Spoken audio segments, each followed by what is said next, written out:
Hello there, welcome to the Football Bloc. My name is Brandon, and today I'm going to give you my predictions for the 2025 Club World Cup quarterfinals. So if that sounds interesting, let's hop right into it.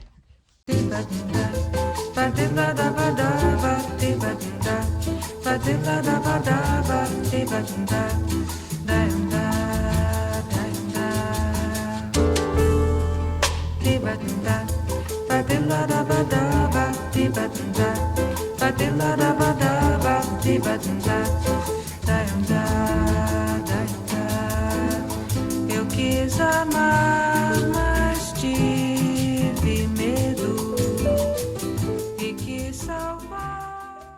So the Club World Cup quarterfinals are finally here. We only have 8 teams left. 4 will go through to the semifinals, and the other 4 will be heading home. We have some very interesting matchups here. This tournament has been a box of surprises, some controversies, some good things, some bad things, depending on who you ask as well. But overall, I've thoroughly enjoyed it, and it looks like these quarterfinals will only continue the fun.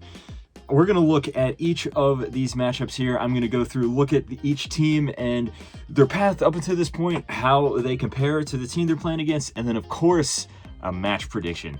So, without further ado, let's hop right into it. And the first one we have is possibly the most interesting of them all. We have Fluminense versus Al Hilal.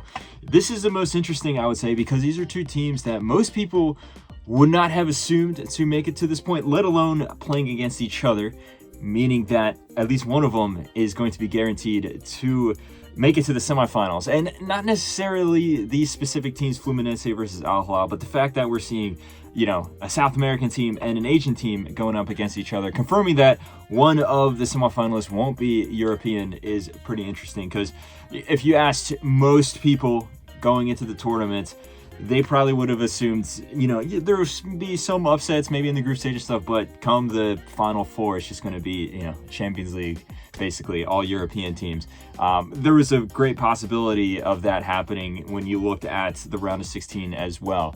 But that has not been the case. There's been some crazy upsets. Obviously, Fluminense had an impressive, very impressive performance against Inter Milan, winning 2-0 to get to this point after a very solid group stage built on a very strong defensive solidity that this Fluminense team has.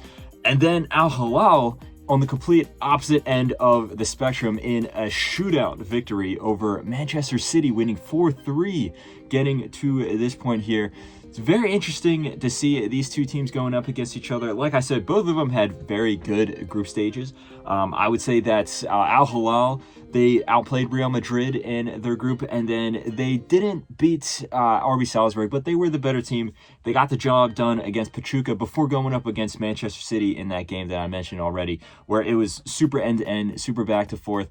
But I think that Simone Inzaghi, the manager of Al Hilal, simply outcoached Pep Guardiola in that match there, and exploited a lot of the defensive errors that this Man City side has. And Al Hilal is a very star-studded squad, but even without a few of their star players, they were able to get the result there, earning them the spot here.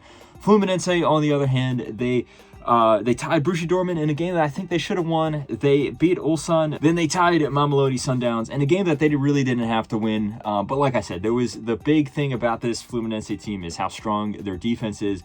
And we saw that first and foremost against Inter Milan, their most impressive victory of this tournament so far, where they defeated them there in the round of 16. It'll be very interesting to see how these teams line up against each other, considering it's a team that, for the most part in this tournament, has been super strong defensively, and a team that is extremely potent going forward in attack. Now, that might be a bit of a generalization, because of course Fluminense scored 4 against Ulsan HD, and then also in the entirety of the group stage, Al Hilal only scored 3 goals. So, but in general, if you're looking at their playing styles, that is the narrative heading into this match. And honestly, it's super close. I feel like it could go either way. That is how tight this is at the moment. Because these teams have such contrasting styles, I feel that it's going to cancel each other out, and I think this game is going to be deadlocked for majority of it. I think it's going to be tied, let's say 1-1. I think it's going to go all the way to extra time and to penalties.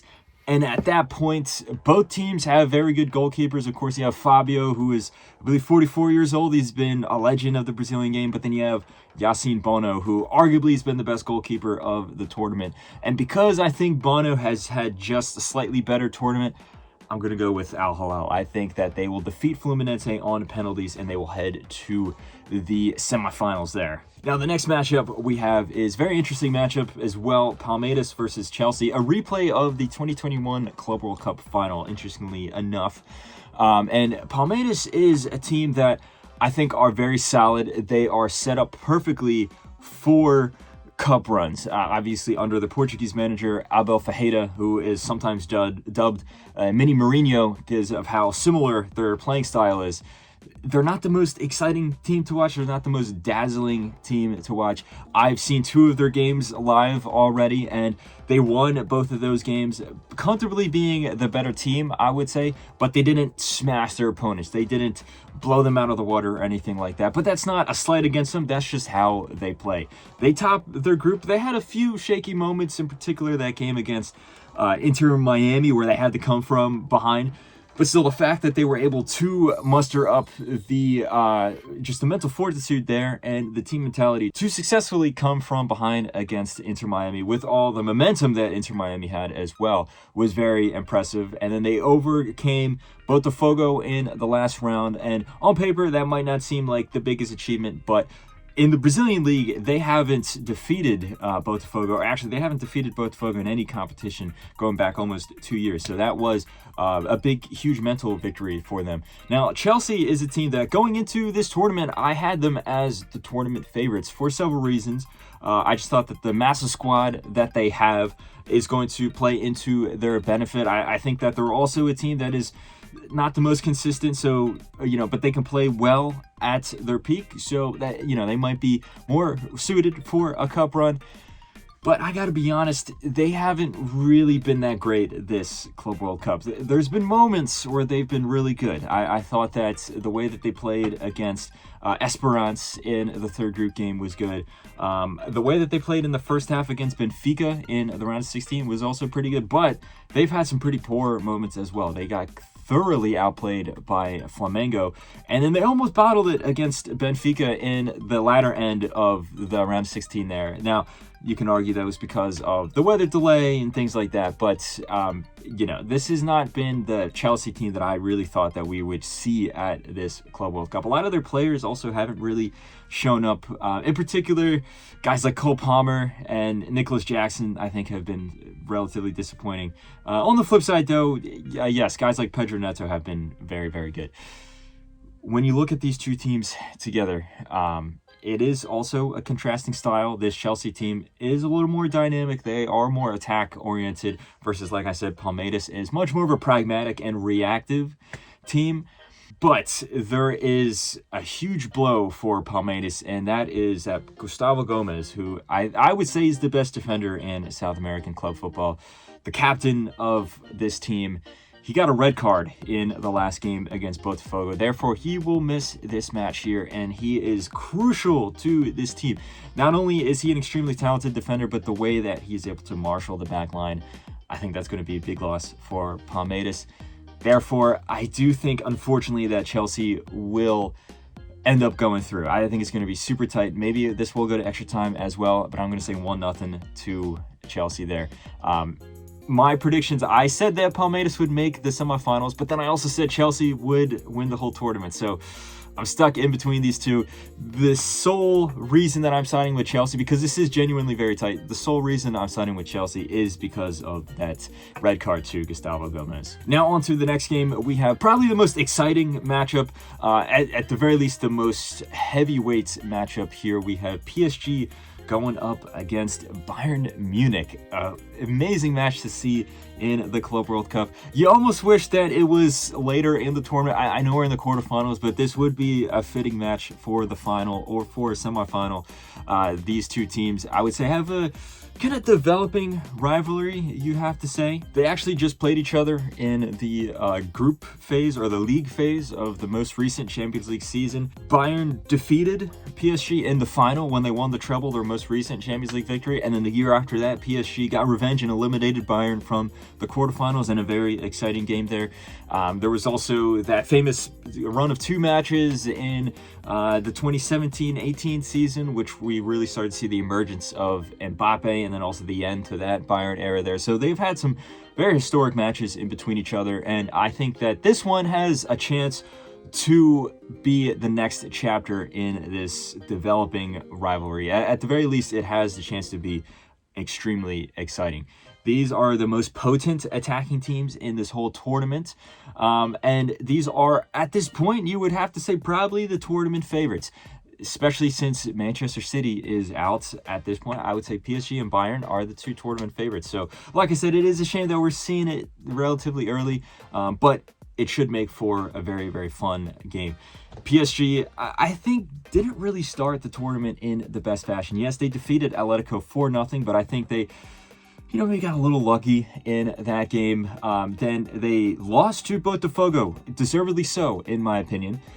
But then they got the job done against Seattle Sounders, and then they performed very, very well in the last match in the round of 16 against Inter Miami. Easy victory for them there. And it's not to say that Inter Miami was awful. I mean, I think that they did not cover themselves in glory, but it was more so PSG was just amazing in that game. Bayern Munich has had somewhat of an up and down tournament as well. It's not a direct upwards trajectory like PSG, but they started off the tournament with a 10-0 smashing victory against Auckland City, a victory that you would assume that they would come out with. But then they defeated Boca Juniors in the next game in a very, very tough game. I think that they were the better team, but it was a game where Boca Juniors played well, pushed them all the way to the end. A very impressive victory from Bayern at the end of the day. But then they lost to Benfica, and I think that a big part of that was they rotated the squad. But you also felt that there was a bit of an arrogant feeling in there. And then they defeated Flamengo in an outright shootout. It was 4-2 on the final score. There were times where Flamengo was a better team, but I think Bayern, at the end of the day, just had more talented players, and they were able to exploit Flamengo's defensive mistakes there, leading them to this point here. Now, like I said, both PSG and Bayern Munich are extremely potent going forward. Their attacking output is the strength for both of these teams. So, and also, I don't think either team really knows how to play another way. I don't think that we're going to see one of these teams try to play defensively or try to revert to a pragmatic system. I think that we're in for yet another shootout. I think there's going to be lots of goals in this game here.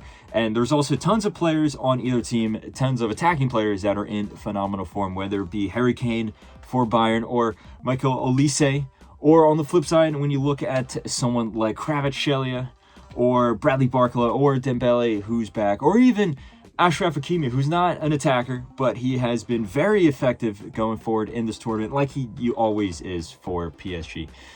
Now, the thing that I think will be the difference maker in this game is, while both of these teams, sure, are not defensively minded, I think PSG have a much stronger defense than Bayern.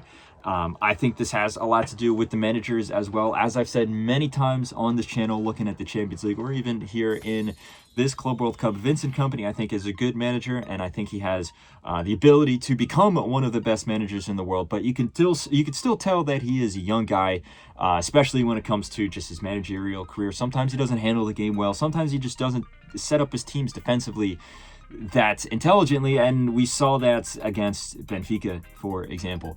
And even if he was, there is an injury crisis at Bayern Munich, specifically with their defenders. They have so many guys out, and even beside from the injuries, I don't really have a lot of faith in a lot of these Bayern defenders. Bayern has a long history of extremely talented defenders. I don't think this squad, specifically their backline, not their midfield and attack, but specifically their backline, doesn't really match up. And PSG is not a super defensive juggernaut. Yes, they will concede a few goals, but their overall defensive solidity is much more intact than Bayern Munich. And because I said this game is going to be a shootout, at the end of the day, it's going to be who can score more goals and obviously who can concede less goals. And it's that straightforward. It's super complicated. This is not going to be, I think, a tactical masterclass from one of the coaches or something. It's just going to be who can score more. And I think PSG will score more than Bayern. I think that is going to be 4-2 in favor of PSG. I think they will march on to the semifinals there. Like I said, though, I have high hopes for this game. I think it can be a very memorable and exciting matchup. Now on to the last match of the quarterfinals. We have Real Madrid versus Borussia Dortmund, a replay of the 2024 Champions League final, and then also a replay of a very, very good match in the league phase of the most recent Champions League season as well. These teams have also played each other many times before in the past in Champions League round of 16, in the semifinals before as well. So this is two teams that know each other fairly well. I think that both of these teams haven't really lived up to their full potential. More so Borussia Dortmund, we can look at them first. They started off the tournament with a very disappointing draw against Fluminense, where I think they really should have lost that, actually. Then they defeated Mamelodi Sundowns 4-3. Yes, they got the win, but they conceded 3 goals to Mamelodi Sundowns, and then they did just enough to defeat Ulsan HD. So they topped the group, but it felt like they kind of stumbled over the finish line. They went up against Monterrey in the next game in the round of 16. And the first half performance from Borussia Dortmund, in particular, the link-up play between Adeyemi and Guirassy was electric. Guirassy had a double, 2 beautiful goals from him. They were carving apart Monterrey's defense with ease. But then come the second half, that momentum just kind of fizzled out. And Monterrey had a whole bunch of chances throughout the first half. That continued and I would say increased into the second half there. And Monterrey, they got unlucky. If it wasn't for that last minute Ramos header that maybe like an inch or something missed the post, we could be looking at Monterrey in this match, because you felt that if they had scored, they would have had the momentum on their side and they probably would have grabbed the winner there.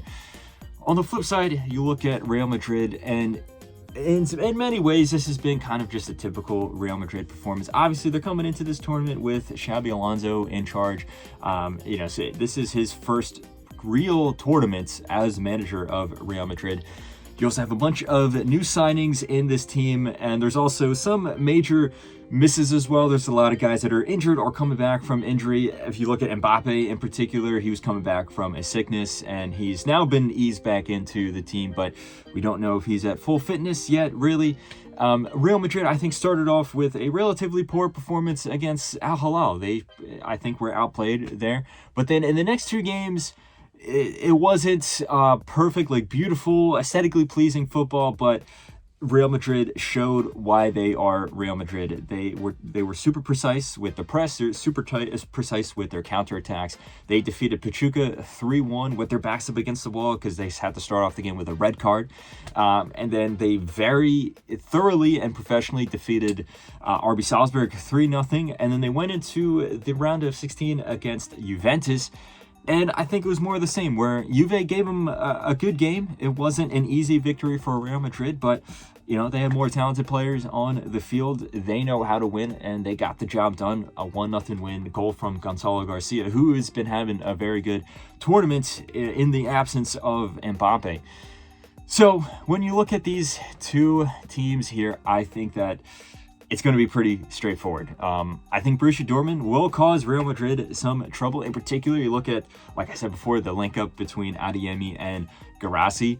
But when you look at how many goals that Borussia Dortmund has conceded, and not just goals, how many chances they concede, Real Madrid, I think, will easily be able to exploit that. So I'm going to say 3-1 to Real Madrid in this game here. Pretty straightforward win. But at this point, it's Real Madrid in the latter stages of a knockout tournament. This is where they thrive. Obviously, like I said before, you would have to say that PSG and Bayern Munich are between the tournament favorites, just considering how electric they've been. But don't sleep on Real Madrid. Never sleep on Real Madrid. Even as a Barcelona fan, even as a team that I hate, you have to just acknowledge the objective reality. Real Madrid is dangerous in these cup competitions. So anyway, guys, that has been my predictions for the quarterfinals of the 2025 Club World Cup. Let me know, do you agree? Do you disagree? Do you think that Borussia Dortmund can upset Real Madrid, get revenge for that Champions League final? Do you think that Palmeiras will continue on to the semifinals there? Do you think that Bayern Munich can outscore PSG? Do you think that Fluminense will be able to overcome Al Hilal? Let me know all your thoughts in the comment section below. Don't forget to like and subscribe. Share this video with a friend. Follow the Football Bloc on social media. But anyway, guys, my name is Brandon. This has been the Football Bloc, and I hope you have a nice rest of your night. Ba-da-ba-da-ba,